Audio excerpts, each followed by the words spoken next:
ಪಿತನ ಮತ್ತು ಪವಿತ್ರಾತ್ಮರ ನಾಮದಲ್ಲಿ ಆಮೆನ್. ಪ್ರಭು ಕ್ರಿಸ್ತರಲ್ಲಿ ಆತ್ಮೀಯ ಸಹೋದರ ಸಹೋದರಿಯರೇ, ಈ ದಿನದ ಮುಂಜಾನೆಯ ಜೀವಸ್ವರ ಪ್ರೇಷಿತರ ಕಾರ್ಯಕಲಾಪಗಳು 6ನೇ ಅಧ್ಯಾಯ ವಚನ 10. ಆದರೆ ಸ್ಟೇಫನನ ಮಾತಿನಲ್ಲಿ ಕಂಡುಬಂದ ಜ್ಞಾನವನ್ನು, ಪವಿತ್ರಾತ್ಮರ ಶಕ್ತಿಯನ್ನು ಎದುರಿಸಲು ಅವರಿಂದ ಯಾರಿಗೂ ಸಾಧ್ಯವಾಗಲಿಲ್ಲ.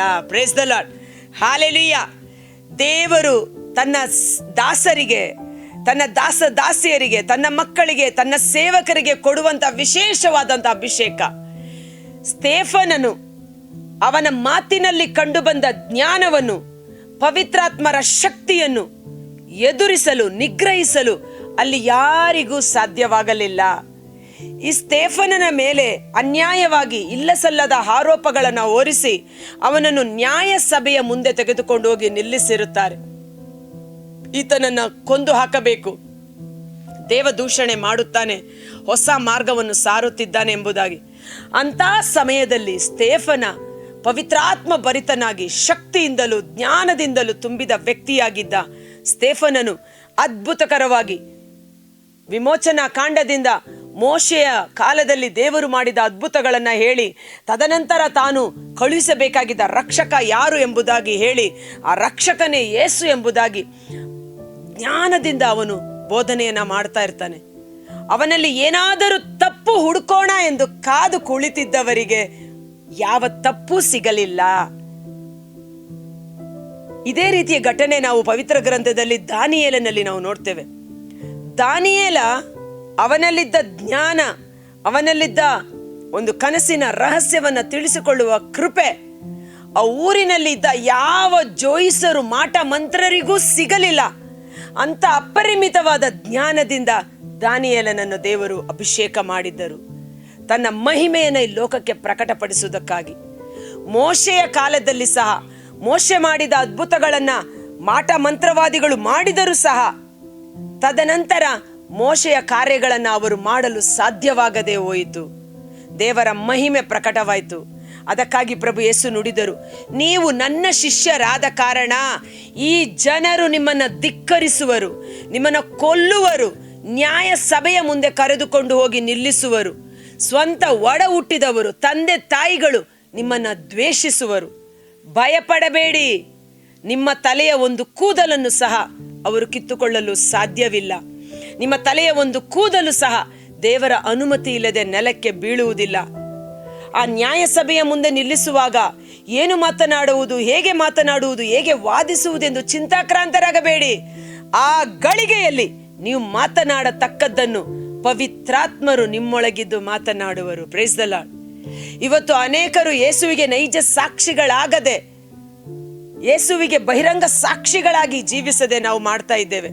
ಅದಕ್ಕಾಗಿ ಸಂತ ಪೌಲರು ಹೇಳುತ್ತಾರೆ, ಯೇಸುವನ್ನ ಸಾಕ್ಷೀಕರಿಸಲು ನೀನು ನಾಚಿಕೆ ಪಡಬೇಡ. ಯೇಸು ಸೌಖ್ಯದಾಯಕ, ಯೇಸು ಜೀವಂತ ದೇವರು, ಯೇಸು ನನ್ನ ಜೀವಿತದಲ್ಲಿ ಅದ್ಭುತ ಮಾಡಿದ್ದಾರೆ, ಯೇಸು ನನ್ನ ರಕ್ಷಕ ಎಂದು ಸಾಕ್ಷಿ ಹೇಳಲು ನಾಚಿಕೆ ಪಡಬೇಡ. ಸಂತ ಪೌಲ ಹೇಳ್ತಾರೆ, ನಾನು ಈ ಸುವಾರ್ತೆಯನ್ನು ಸಾರಿದ ಕಾರಣ ಸೆರೆಮನೆಯಲ್ಲಿ ಸರಪಣಿಗಳಿಂದ ಕಟ್ಟಿ ಹಾಕಲ್ಪಟ್ಟು ಬಂಧಿತನಾಗಿ ಕುಳಿತಿದ್ದೇನೆ. ನನ್ನನ್ನು ನೀವು ಬಂಧಿಸಿಡಬಹುದು, ಆದರೆ ನನ್ನಿಂದ ಹೊರಡುವ ದೇವರ ವಾಕ್ಯವನ್ನ ಯಾರು ಬಂಧಿಸಿಡಲು ಸಾಧ್ಯವಿಲ್ಲ. ಸ್ಟೇಫನನು ಇಡೀ ಸಭೆಯ ಮುಂದೆ ಅದ್ಭುತಕರವಾಗಿ ಅವನನ್ನು ನಿಗ್ರಹಿಸಲು ಸಾಧ್ಯವಾಗಲಿಲ್ಲ. ಅಂದರೇನು? ದೇವರ ಜ್ಞಾನ, ಸತ್ಯ, ದೇವರ ಪರಿಶುದ್ಧಾತ್ಮ ಭರಿತರ ಅಭಿಷೇಕ ಆ ಸಮಯದಲ್ಲಿ ಕಾರ್ಯ ಮಾಡುತ್ತೆ. ಭಯಪಡಬೇಡಿ. ಇಲ್ಲಿ ಸ್ಟೇಫನನಲ್ಲಿ ಯಾವ ತಪ್ಪು ಕಂಡು ಬರದಿದ್ದರೂ ಸಹ ಅವನ ಮೇಲೆ ಸುಳ್ಳು ಆರೋಪಗಳನ್ನು ಹೊರಿಸಿ ಅವನನ್ನು ಕಲ್ಲೆಸೆದು ಕೊಲ್ಲುತ್ತಾರೆ. ಸ್ಟೇಫನ ಮೊದಲ ರಕ್ತ ಸಾಕ್ಷಿ.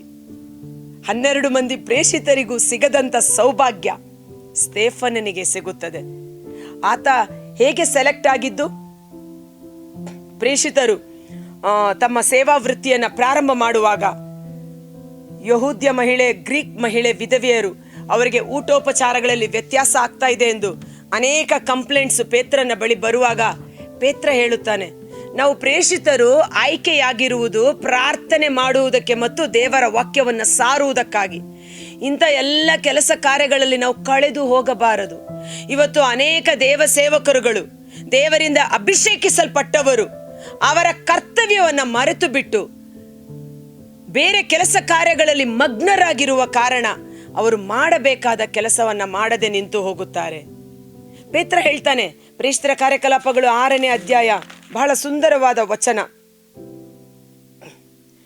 ಆಗ 12 ಮಂದಿ ಪ್ರೇಷಿತರು ಭಕ್ತ ವಿಶ್ವಾಸಿಗಳ ಸಭೆಯನ್ನು ಕರೆದು, ನಾವು ದೇವರ ವಾಕ್ಯದ ಬೋಧನೆಯನ್ನು ಅವಗಣಿಸಿ ಊಟೋಪಚಾರಗಳ ಸೇವೆಯಲ್ಲಿ ಮಗ್ನರಾಗಿರುವುದು ಸರಿಯಲ್ಲ. ನಾವಾದರೂ ಪ್ರಾರ್ಥನೆಯಲ್ಲೂ ವಾಕ್ಯೋಪದೇಶದಲ್ಲೂ ನಿರತರಾಗುತ್ತೇವೆ. ನಮಗೆ ದೇವರು ಕೊಟ್ಟ ಕೆಲಸ ವಾಕ್ಯೋಪದೇಶ ಮತ್ತು ಪ್ರಾರ್ಥನೆ, ಸುವಾರ್ತೆ ಸಾರಲ್ಪಡುವುದಕ್ಕಾಗಿ. ಈ ಊಟೋಪಚಾರಗಳ ಕೆಲಸ ಅಲ್ಲ. ಇದರಲ್ಲಿ ನಾವು ಹೆಚ್ಚು ಸಮಯ ಅಲ್ಲಿ ಕಳೆದು ಹೋಗಬಾರದು ಎಂದು. ಅದಕ್ಕಾಗಿ 7 ಮಂದಿ ವ್ಯಕ್ತಿಗಳನ್ನ ಪೇತ್ರ ಸಭೆ ಆಯ್ಕೆ ಮಾಡಿ ಹಸ್ತ ನಿಕ್ಷೇಪ ಪ್ರಾರ್ಥನೆ ಮಾಡಿ ಊಟ ಉಪಚಾರಗಳನ್ನ ಮಾಡುವುದಕ್ಕಾಗಿ, ಮೇ ಬಿ ಅಡ್ಮಿನ್ ವರ್ಕ್ ಅಥವಾ ಊಟದ ಕೆಲಸಕ್ಕಾಗಿ ನೇಮಕ ಮಾಡಲ್ಪಡುತ್ತದೆ. ಆ ರೀತಿ ನೇಮಕ ಮಾಡಲ್ಪಟ್ಟ ವ್ಯಕ್ತಿ ಸ್ಟೇಫನ. ಸೊ ದೇವರು ಯಾವ ಕೆಲಸಕ್ಕೆ ನೇಮಕ ಮಾಡುತ್ತಾರೋ ಆ ಕೆಲಸದಲ್ಲಿ ನಾವು ನಂಬಿಗಸ್ತರಾಗಿದ್ದಾಗ, ಆ ಕೆಲಸದಲ್ಲಿ ನಾವು ಪ್ರಾಮಾಣಿಕರಾಗಿದ್ದಾಗ ಅಲ್ಲಿ ದೇವರಿಗೆ ನೈಜ ಸಾಕ್ಷಿಗಳಾಗುತ್ತೇವೆ. ಊಟ ಉಪಚಾರ ಅಡಿಗೆಯ ಇನ್ಚಾರ್ಜ್ಗಾಗಿ ನೇಮಕ ಮಾಡಲ್ಪಟ್ಟಿದ್ದು ಸ್ಟೇಫನ. ಆದರೆ ದೇವರ ವಾಕ್ಯ ಹೇಳುತ್ತೆ, ಸ್ಟೇಫನನ ಮೂಲಕ ದೇವರು ಅನೇಕ ಅದ್ಭುತ ಕಾರ್ಯಗಳು, ಸೂಚನಾ ಕಾರ್ಯಗಳು, ರೋಗ ಸೌಖ್ಯಗಳನ್ನು ನಡೆಸುತ್ತಿದ್ದರು. ಅವನ ಜ್ಞಾನವನ್ನ ಜನರು ನಿಗ್ರಹಿಸಲು ಸಾಧ್ಯವಾಗಲಿಲ್ಲ. ನ್ಯಾಯಸಭೆಯಲ್ಲಿದ್ದವರು ಅವನನ್ನು ನೋಡುವಾಗ ಅವನ ಮುಖ ದೇವದೂತನ ಮುಖದಂತೆ ಪ್ರಕಾಶಿಸುತ್ತಿತ್ತು. ಅವನ ಮುಖದಲ್ಲಿ ದೇವರ ತೇಜಸ್ಸು ಕಂಡು ಬರುತ್ತಿತ್ತು. ಆದ ಕಾರಣ ಇಂದು ನಾವು ತೀರ್ಮಾನ ಮಾಡೋಣ, ಧೈರ್ಯದಿಂದಲೂ ಸ್ಥೈರ್ಯದಿಂದಲೂ ಯೇಸುವಿಗೆ ನೈಜ ಸಾಕ್ಷಿಗಳಾಗಲು, ದೇವರು ಕೊಟ್ಟ ಕೆಲಸವನ್ನ ವಿಧೇಯತೆಯಿಂದಲೂ ದೈವ ಭಯಭಕ್ತಿಯಿಂದಲೂ ಪ್ರೀತಿಯಿಂದಲೂ ಮಾಡುವ ಕೃಪೆ ನಮಗೆ ಲಭಿಸಬೇಕು. ಸೇವೆ ಮಾಡುವಾಗ ದೂಷಿಸಬೇಡಿ, ಆಲಸ್ಯ ಮಾಡಬೇಡಿ, ನಗು ನಗುತ್ತಾ ಸೇವೆ ಮಾಡಿ, ಪ್ರೀತಿಯಿಂದ ಸೇವೆ ಮಾಡಿ. ಅದು ಆತನಿಗೆ ಇಷ್ಟವಾದ ಯಜ್ಞ ಬಲಿ. ಕರ್ತರಾದ ಯೇಸುವೇ, ಮುಂಜಾನೆ ವೇಳೆ ಜೀವಸ್ವರವನ್ನು ಆಲಿಸುತ್ತಿರುವ ಪ್ರತಿಯೊಬ್ಬ ಸಹೋದರ ಸಹೋದರಿಯವರ ಕುಟುಂಬಗಳನ್ನು ನಿಮ್ಮ ಕರಗಳಿಗೆ ಸಮರ್ಪಿಸುತ್ತೇನೆ. ಸ್ಟೇಫನನು ಅಡುಗೆಯ ಮೇಲ್ವಿಚಾರಣೆಗಾಗಿ ನೇಮಕ ಮಾಡಲ್ಪಟ್ಟ ವ್ಯಕ್ತಿಯಾಗಿದ್ದರೂ ಸಹ ಅವನು ಪವಿತ್ರಾತ್ಮ ಭರಿತನು, ಅಗಾಧ ವಿಶ್ವಾಸದಿಂದ ತುಂಬಿಸಲ್ಪಟ್ಟ ವ್ಯಕ್ತಿಯಾಗಿದ್ದ ಕಾರಣ ದೇವರು ಅವನ ಮುಖಾಂತರ ಅದ್ಭುತ ಕಾರ್ಯಗಳು, ಸೂಚನಾ ಕಾರ್ಯಗಳು, ರೋಗ ಸೌಖ್ಯಗಳನ್ನು ಜರುಗಿಸಿದರು. ಅವನ ಜ್ಞಾನವನ್ನು, ಶಕ್ತಿಯನ್ನು ಜನರು ನಿಗ್ರಹಿಸಲು ಸಾಧ್ಯವಾಗಲಿಲ್ಲ. ಅವನ ಮುಖ ದೇವದೂತನ ಮುಖದಂತೆ ಕಂಗೊಳಿಸುತ್ತಿತ್ತು. ಎಷ್ಟರ ಮಟ್ಟಿಗೆ ಪವಿತ್ರಾತ್ಮ ಭರಿತನಾಗಿದ್ದ ಎಂದರೆ, ತನ್ನನ್ನು ಜನರು ಕಲ್ಲೆಸೆದು ಕೊಲ್ಲುವ ಸಮಯದಲ್ಲಿಯೂ ಸಹ ಆ ಜನರ ವಿರುದ್ಧ ಕೂಗಾಡದೆ ಯೇಸುವಿನಂತೆ, ಮತ್ತೊಬ್ಬ ಯೇಸುವಿನಂತೆ ಮೊಣಕಲೂರಿ ಕರಗಳನ್ನೆತ್ತಿ, ಪಿತನೇ, ಇವರೇನು ಮಾಡುತ್ತಿದ್ದಾರೆಂದು ಗೊತ್ತಿಲ್ಲ, ಇವರನ್ನು ಕ್ಷಮಿಸಿರಿ ಎಂದು ಅವರನ್ನು ಕ್ಷಮಿಸಿ ತನ್ನ ಆತ್ಮವನ್ನು ತಂದೆ ದೇವರ ಕೈಗೆ ಒಪ್ಪಿಸಿಕೊಟ್ಟು ಸ್ವರ್ಗ ತೆರೆಯಲ್ಪಟ್ಟು ಸ್ವರ್ಗೀಯ ದರ್ಶನವನ್ನು ನೋಡುತ್ತಾ ರಕ್ತ ಸಾಕ್ಷಿಯಾದವರು. ಆ ಸ್ಟೇಫನನ ಒಂದು ಅಭಿಷೇಕ ಇಂದು ನಮ್ಮೊಬ್ಬರಲ್ಲಿ ಕಾರ್ಯ ಮಾಡಲಿ.